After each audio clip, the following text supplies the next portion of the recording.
మనం ఈ వీడియోలో లగ్నం యొక్క బాధక స్థానం గురించి లేదా బాధకాధిపతి గురించి నేర్చుకోబోతున్నాం.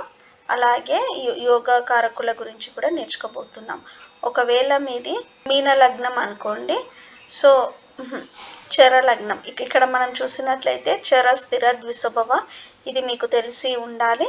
సో ఇక్కడ చర లగ్నం అనుకుందాం. ఇక్కడ సో చర లగ్నానికి బాధక స్థానం వచ్చేసి 11వ స్థానం, అంటే ఇక్కడ స్థిర రాశి అయింది.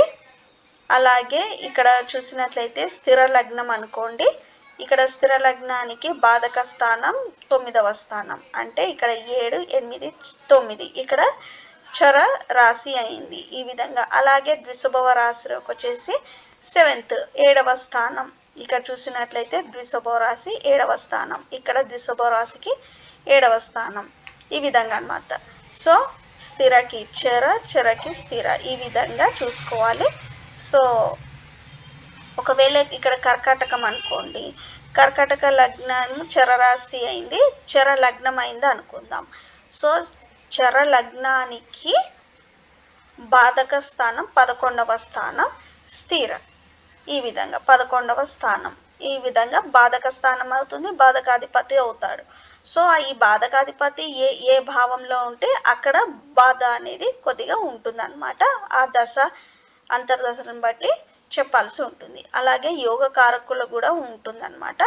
ఇప్పుడు చర లగ్నానికి యోగాధిపతి ఇక్కడ ద్విస్వభావ రాశి 6, అలాగే 7, 9, 10, ఈ విధంగా చూడండి.